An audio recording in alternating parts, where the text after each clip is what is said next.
바랍니다. 네, 감사합니다. 서울 서초갑의 조은희 의원입니다. 김용빈 중앙선관위 사무총장님께 여쭙니다. 네.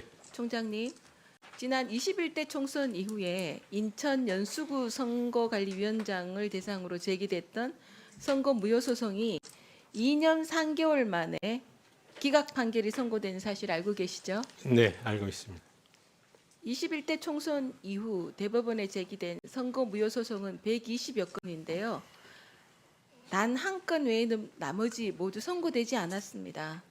선관위에서는 법정 선고 기간인 180일을 넘긴 120여 건의 선거 무효 소송에 대해 신속한 심리와 선고를 촉구한 적 있으십니까? 물론 그때 총장님은 안 계셨지만 선관위가 그런 적이 있습니까? 지금 21대 국회의원 선거는 전부 종결된 것으로 제가 알고 있는데요. 그러니까요, 총장님, 지연된 정의는 정의가 아니라는 발언 아시죠? 네. 그 선관위가 선거 무효 소송 판결 지연에 침묵하는 사이 우리 선거 제도에 대한 불신은 또 커졌다고밖에 볼 수 없습니다. PPT 한번 보시죠. 총장님 화면 한번 봐주십시오. 대법원 선거소송에서 연수구 송도 2동 제6투표소 재검표가 이루어졌는데요. 그 결과 총 투표수 1974표 중 약 15%에 달하는 294표가 무더기로 무효 처리된 사실 알고 계시죠? 네. 재검표 과정 중에 지금 화면에 보시는 것처럼 배춧잎 투표지, 여백이 맞지 않는 투표지, 일장기 투표지, 형상기억 종이 투표지 등 비정상적인 투표지가 다량으로 발견되었습니다. 특히 일장기 투표지는 1000매 이상 나왔는데요. 이런 사실 알고 계신지, 또 선관위원장을 여러 차례 역임한 총장님 경험으로 볼 때 이것들이 정상이라고 보십니까? 그 헌재에서도 지금 헌재- 말씀을 드렸다시피 이 네. 부분은 21대 국회의원 선거와 관련돼서 전부 쟁점으로 다뤄졌던 사안이고요. 아니 지금 예. 이런 상황이 문제는 정상이냐고 물어봤습니다. 그러니까 문제는 대법원에서 대법원 얘기가 아니고요. 그러니까 대법원 뒤에 숨지 마시고요. 아니 그런 뜻이 아니라 이게 가짜 투표지냐 정상적인 투표지냐에 대한 판단 문제인데 대법원에서 이 투표지는 다시 전부 여쭤보겠습니다. 정상적인 투표지라고 지금 연수구 판단을 했습니다. 근데 총장님께서 제가 그 헌재도 봤습니다. 네. 대법원 판결 뒤에 숨으시는 겁니다. 지금 제가 문제 다시 여쭐게요. 네. 연수구 송도 이동 제6투표소에 있었던 투표 사무원 참관인들의 인적 정보 협조를 통해 교차 검증 절차에 협조하시겠다고 하신 말씀을 제가 TV를 통해서 봤습니다. 어떻게 협조하시겠습니까? 그 부분을 저 뒤에 나오는 질문에서 제가 조금 변경을 했습니다. 그럼 무슨 말을 바꾸신 뜻이냐면 거예요? 네. 지금 이게 대법원에서 그러니까 저희 입장에서는 선관위도 헌법기관이지만 대법원도 헌법기관인데 이게 최종심에서 확정된 사실관계입니다. 그러니까요. 그러니까 문제는 총장님은 대법원 판결이 재심으로 변경되지 대법원 뒤에 않는 한 숨으시는 겁니다. 제가 계속 질문 네네네. 드릴게요. 그러면서 말을 바꾸시는 겁니다. 자, PPT도 보시겠습니다.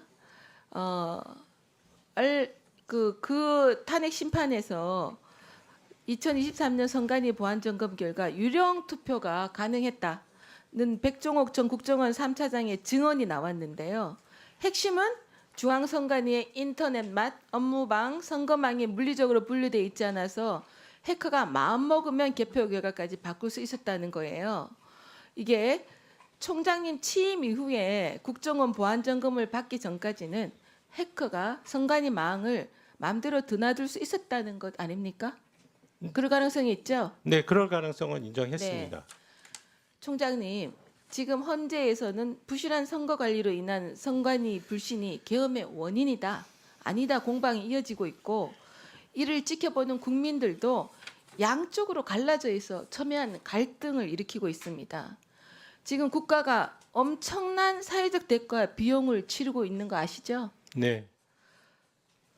총장님, 우리 사회에서 선관위 부실 선거 관리로 인한 부정선거 의혹, 하나는 뭐 음모다, 하나는 부정선거 있다, 이런 문제만큼 소모적이고 국력을 낭비하는 이슈나 문제가 없다는데 동의하시죠? 네. 그런 점에서 부정선거관리 의혹과 부실선거관리 의혹과 선거관리위원회의 공정성에 대한 비판은 저는 정파나 이념에 따른 의혹 제기 차원을 넘어서 국가적 수준의 위기라고 봅니다. 총장님은 2023년 7월 선관위 사무총장으로 임명되셨는데요. 그동안 헌법기관이라는 이유로 거부하던 보안점검 수검을 승낙하셨습니다. 그 결과 25점 수준이던 이 보안평가 점수가 55.5, 71.5 이렇게 평가 점수가 점점 높아졌습니다. 그런데요, 이렇게 많이 애써 주셨지만 그리고 노고를 저는 평가드립니다. 그렇지만 아직 선관위를 바라보는 국민의 시선은 곱지 않습니다. PPT 좀 보시죠. 지난 1월 말 여론조사에서는 선관위의 선거 관리가 불공정하다는 응답이 47.1%나 나오기도 했는데요. 이 총장님이 취임하신 후에는 많이 노력을 하신 걸 제가 알고 있습니다. 그러나 아직 선관위에 대한 불신이 해소되지 않았고 이 선관위를 바라보는 국민의 시선이 이러니 이 과정에 선관위 책임이 전혀 없다고 하실 수 없습니다. 선거의 적법성과 투명성에 관한 자료, 정보, 선거관리위원회가 대부분 소요가 있는데 자발적으로 적극적으로 국민 불신 해소를 위해서 선관위가 노력해야 된다고 생각하는데 총장님 생각은 어떠십니까? 지금 이렇게 그 여론조사 값이 나온 부분에 대해서는 저희들이 겸허하게 반성할 부분은 있다고 생각을 하지만 문제의 전제 조건이 과거에 얽매여 있던 그런 부분들이 이 결과값을 초래했다고 생각합니다. 문제는 과거의 잘못에 대해서 저희가 지금 정부의 도움, 국정원의 도움을 받거나 정부의 도움을 받아서 조치를 개선을 했었고, 그 다음에 내부적으로도 인사비리에 관련한 부분을 대대적인 내부적인 규칙을 변경함으로써 이제는 더 이상 비리가 발붙지 못하도록 저희들이 개선을 했다고 국회에서도 말씀드리고 여러 방면으로 말씀을 드렸습니다.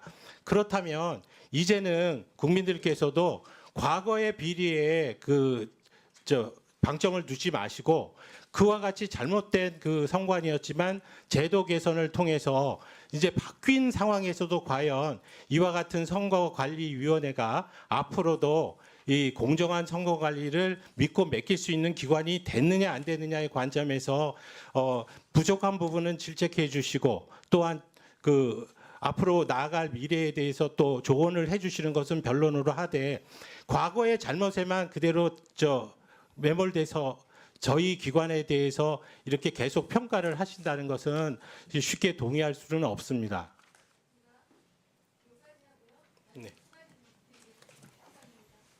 네, 수고하셨습니다.